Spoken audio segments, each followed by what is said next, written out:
रामायण महाकाव्य के बारे में हम सबको पता है, लेकिन फिर भी ऐसे बहुत से तथ्य हैं जिन्हें हम नहीं जान पाते। ऐसे ही एक रोचक कथा हम आपको बताने जा रहे हैं। क्या आप जानते हैं, जिस सोने की लंका को आप रावण की लंका मानते हैं, वो असल में किसकी थी और उसे किसने जलाया था? एक बार श्री विष्णु लक्ष्मी जी सहित शिव पार्वती के दर्शन के लिए कैलाश आए। कैलाश पूर्णतः बर्फ से आच्छादित था, जिस कारण लक्ष्मी जी ठंड से ठिठुरने लगी। उन्होंने माता पार्वती से कहा, वे एक राजकुमारी होते हुए भी इस तरह से ऐसी कठिन परिस्थिति में रह लेती हैं। पार्वती जी केवल मुस्कुरा दी और वैकुंठ को लौटते हुए नारायण लक्ष्मी ने शिव पार्वती को वैकुंठ पधारने का न्योता दे दिया। उनके निमंत्रण का मान रखते हुए एक दिन शिव तथा पार्वती वैकुंठ पहुँचे। वहाँ पहुँचते ही पार्वती जी वहाँ का वैभव देखकर आश्चर्यचकित रह गई और लक्ष्मी जी की ऐश्वर्य को देखकर उनके मन में भी लालसा बढ़ गई कि उनके पास भी एक वैभवशाली सुंदर महल हो। कैलाश लौटने के बाद भी उनके मन से महल का विचार गया नहीं। उन्होंने विचार किया, महादेव सभी देवों के देव हैं, उनके पास तो सबसे अधिक वैभव होना चाहिए। वह एक बर्फीले पर्वत पर रहते हैं, इससे उनकी प्रतिष्ठा बिगड़ जाएगी। वह महादेव से हट करने लगी। हम सबको भी महल में रहना चाहिए। यदि देवता स्वयं वैभव में नहीं रहेंगे तो भक्तों को किस प्रकार वैभव देंगे?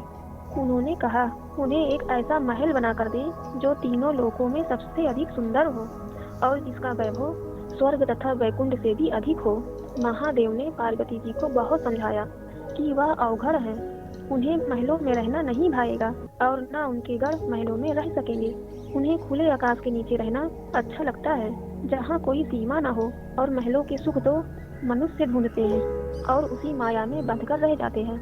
किंतु माता पार्वती हट पकड़ चुकी थी और उनके आगे महादेव के सभी तर्क निष्फल हो जाते थे। अंत में हार कर उन्होंने विश्वकर्मा को बुलाया और उन्हें एक ऐसा महल बनाने को कहा जो तीनों लोक में सबसे सुंदर हो। विश्वकर्मा जी ने कल्पना से भी अधिक सुंदर महल समुद्र के बीचों बीच खड़ा कर दिया। यह एक स्वर्ण महल था और उसके चारों ओर एक सुंदर स्वर्ण नगरी भी स्थापित कर दी थी। इतना सुंदर महल देखकर माता पार्वती बहुत प्रसन्न हो गईं। उन्होंने गृह प्रवेश का मुहूर्त निकलवाने के लिए विश्रवा ऋषि को बुलाया। उन्होंने एक उचित समय बताया और सभी देवी देवताओं को गृह प्रवेश का निमंत्रण दिया गया। सभी अतिथि उस सुंदर महल को देखकर आश्चर्य से भर गए और उसकी प्रशंसा करने लगे। गृह प्रवेश की रीति पूरी होने के पश्चात आचार्य को दक्षिणा देने की बारी थी, इसलिए उन्होंने ऋषि से पूछा उन्हें दक्षिणा में क्या चाहिए, और उन्होंने माता से दक्षिणा में वही नगर मांग लिया। किंतु उनकी इस धृष्टता से माता पार्वती बहुत क्रोधित हो गई।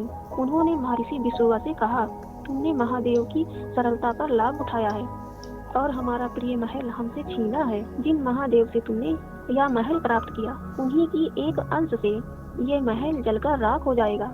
इस प्रकार ऋषि विश्रवा से वह महल कुबेर को मिला और उसके बाद रावण ने कुबेर से लंका हड़प ली। गाइस, आपको वीडियो अच्छी लगी तो लाइक से सब्सक्राइब कर नोटिफिकेशन बेल को ऑन कर दीजिएगा। Thank you so much for watching this video.